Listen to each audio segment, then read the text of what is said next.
Hi everyone, welcome to episode 2 of Knitting with Clouds. My name is Anne. You can find me on Ravelry as knittingwclouds. I hope the lighting is okay. I'm not really sure. So if you find things hard to see because it's too dark, I'm really sorry, but it's sunny out today and I wanted to try to take advantage of that. Well, one thing I wanted to mention to you guys, I guess, is not really knitting related. It's more podcast related. So I was watching one of the Bakery Bear podcasts a little while back, and Dan of that podcast mentioned that podcasting takes a lot of time, and even though their podcast is much more complicated and involved than mine, especially since they have their out and abouts where they go out and visit places. Despite all that, I can really understand what he means after having gone through and edited my first episode. Part of that was just learning how to use the video editing software that I had, but also just having to go through and watch the whole thing and just edit out the parts that weren't meant to be in there in the episode. So unless I was to just upload it straight with no editing, I really do understand what he means, what Dan means when he says that podcasting does take up a lot of time. So with that through, let's jump right into it. So for works in progress, I'm still working on my scarf. This is the honeycomb mesh scarf. It's a pattern by Church Mouse Yarns and Tees and Yarn, something like that. I can't remember, but I'll try to edit that part in. So the honeycomb mesh scarf, and it's a free pattern. You can find it on Ravelry. And like I said in my first podcast, the pattern actually calls for US size 8 needles, but I am knitting this on US size 4, and the reason for that is because material that I'm using has alpaca in it, and I saw in a different podcast that alpaca might have a tendency to stretch, so I decided to go down several needle sizes. And once again, this is the yarn that I'm using. It's Manos Lace by Manos del Uruguay. 70% baby alpaca, 25% silk, and 5% cashmere. And this is just in natural, I think it is. So yeah, and if you watched my first podcast, you might remember that the ball of yarn was a little bit larger in that podcast. And I'm really excited because that's one of the things I enjoy about knitting, is watching the ball of yarn grow smaller. So there are several things that I enjoy about knitting. I don't know about you guys, but I like starting on a new ball of yarn. I like watching the ball of yarn grow smaller, and I like finishing a ball of yarn. I'm not sure if I mentioned it in the first episode, but I don't actually enjoy the knitting process that much. I think it has to do with the way that I learned, which was basically self-taught using YouTube videos. I never received much support in the way of learning how to pick up stitches, or what to do with drop stitches, or what to do when I make a mistake. So when I first started knitting, there were a lot of drop stitches, there was a lot of ripping back, and there was a lot of frustration. So with that beginning, I don't enjoy the actual knitting process that much, but I'm hoping with practice and as I get more comfortable with knitting, that I will actually start to enjoy knitting. Oh, and I forgot to mention. So I'm using one of my earrings as my progress keeper because I don't have any actual progress keepers. So this is where I was the last time I recorded my podcast, and this is how much I've knit in the meantime. And I'm about halfway through, and even though I am a person who likes to work on one project at a time, this is getting to be kind of boring, a little tedious, because it's just a very, very simple 4-row repeat. So I told myself that once I got to about the midway point, I could start on a new project, and I'll be discussing that a little bit later on.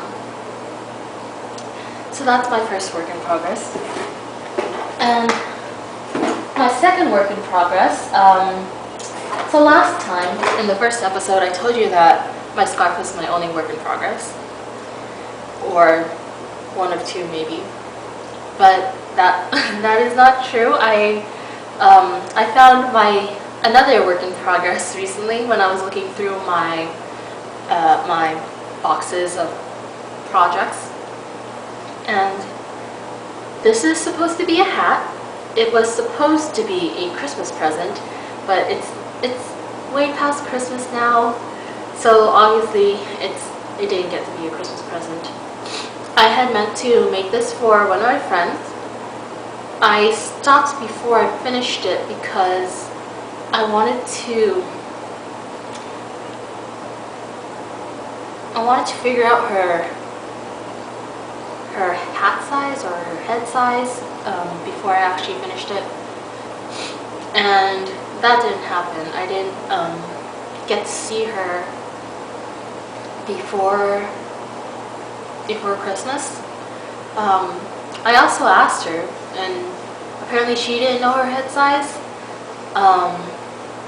She was very uncertain about it. I asked her once, and she said 25 inches, and I said 25 inches is a big size, and I don't think that your head is 25 inches considering, because I've seen her wear hats before and they didn't look like very large hats, and she was like 24 inches, and I was like, no, I don't think so. So I wanted to try to get her to try this hat on, but like I said, that didn't happen. And I also actually didn't see her, like I said, I didn't see her before Christmas, so even if I did finish the hat, I wouldn't have been able to give it to her anyways. And I'm not sure when I'm going to see her next, but hopefully this hat will be finished by then. But there's also another problem that comes up with this, which is that it's been a really, really, really long time since I worked on this hat. I think the last time I picked this up was maybe in October, and I have no idea what pattern I used. I looked on my computer to see if I had saved the pattern on there, but I didn't find any patterns that resemble this hat. So right now I am considering either frogging the hat and just finding a new pattern, or going on Ravelry and trying to find the pattern that I used in the first place. And both of those options seem like they'd be pretty time consuming. And I mean, I think I'm gonna go with the frogging option because I don't know what I was thinking at the time, but this hat is huge. So if it does stretch out with use and with time, it's gonna be a massive hat, because right now it's already like this. So I'm probably gonna go the frogging route and just try to find another pattern that I like. And if you're wondering, the yarn for this pattern, or for this hat, I was using the Lion brand Vanna's Choice in the lamb colorway, I think it is. But honestly, it's been so long that I'm really not sure. But I'm pretty sure that it is Lion brand in worsted weight. Yeah. So that's that. I'm not feeling that motivated to work on this house, so I'm not really sure when it's gonna get finished, but hopefully it will get finished and I can give it to my friend. Alright, so finished objects. I finished an object. I think I might have mentioned it to you last time. It's my obligation project. I'm still not too happy about it, so I'm not going to be showing it on the podcast. But it didn't take me too long to make, so that was nice. But I just wasn't a fan of the project in general. Wasn't a fan of the pattern. Not that it was a bad pattern. I just wasn't feeling motivated for it. But now I've got that done with, so I'm happy about that. And even though I don't like the project, and even though it is an obligation project, I do hope that the recipient likes it, because I did work hard on it. Alright, well, the last thing I want to talk to you guys about before I move on to Stash is that I'm pretty excited about starting my new project, which is going to be the link scarf that I mentioned to you last time. Oh, I don't think I actually mentioned it to you, but I'm going to be trying to knit a link scarf from Hyrule Warriors. I found a pattern on Ravelry. I think it's called Hyrule Warriors scarf, possibly. I can't remember who made the pattern, but I'll probably by the next time I record for the next episode, I probably will have started on the project, and I'll just mention it then. But I'm pretty excited about that. I already bought all the yarn, and I am looking forward to giving the scarf to the recipient when I finish it. So I might actually cast that on later today. I really am excited. Like I said, I do enjoy working with new yarn, so that's something I'm looking forward to. Alright, so last part of this episode is Stash, and the first yarn that I had to show you is, it doesn't look pretty because I've tried knitting with it before and then I just wound it up again. So here's the yarn, and I hope I'm holding it in a way that you can see it. So this is Madeline Tosh. It's one of the unicorn's tails, and the yarn that was used to make this unicorn tail is Tosh Merino Light. It's 100% superwash merino wool, and it's the Onyx colorway, and I really like this colorway. I think it's really unique, because I don't know if you can tell, but probably not since it is on camera instead of in person, but it looks like there's black fibers surrounding a white core, so that whenever you look at it from a different direction, the yarn doesn't look the same. I mean, the same section of the yarn doesn't look the same. So I thought that was really interesting. And this is actually two unicorn tails. I was working with them held together, and then it was just sort of an experiment. And then I wound them back up, and I decided to stick them on these needles to make it easier for me to wind up. And these are actually the needles that I learned to knit with. They belong to one of my friends. And these are the boy size, US size 8 5mm needles. And I like them in that they helped me learn how to knit, but I think the boy needles are a little bit too blunt for me to really like. Hope you can see that. I don't know if this would be considered blunt for knitting needles, but I thought that they were pretty blunt. I mean, they are size 8, so I guess it's not that bad considering you would probably be using it for about worsted weight yarn. But all the same, I do think that they're a little blunt. I hope you could see that. Was I holding it too high? I don't know. But yeah, like I said, one of my friends lent me these needles along with some circular needles, and I am very grateful to my friend.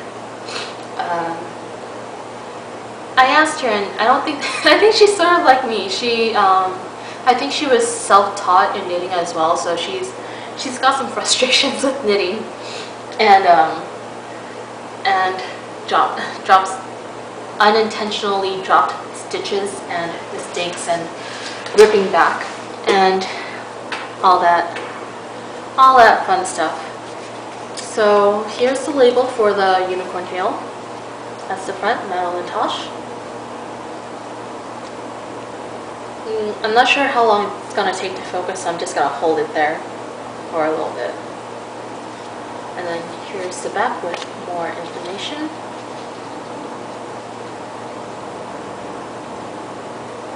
And I'm recording this on a camera that's just a point and shoot camera, so I cannot tell what you guys are seeing right now, and I won't be able to tell until I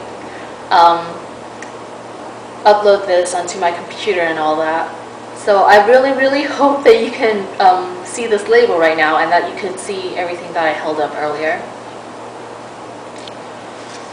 But yeah, so like I said, I think this is a really nice colorway. It's a really interesting black. And the next one, the second and final thing I have to show, second stash and final thing that I have to show you for this episode is this ball of yarn. It's Cascade Yarns Heritage Silk in, I think it's white, and it's 70% merino, 30% silk, I think. The label is actually in there, but I don't want to take it out because I was actually able to wind this up myself. It's one of the first times I've been allowed to use the ball winder, because normally at yarn stores the shop assistants will wind it up for you. So I was able to wind this up, and I think I wound it up a little bit too tightly. I'm still not sure about how to wind up balls of yarn, but this happened, so I have to live with it now. And like I said, the label's in there, but if I take it out, I'm not sure if I can get it back in, and I don't want to lose the label. So yeah, I wanted to show you that this time so that if I do decide to work on it, you will have seen it before I started on it. And yeah, that's all I have to show you guys this time. I hope you enjoyed this episode, and I hope you enjoyed it enough to come back to see the next one. Thanks for watching. I'll see you next time.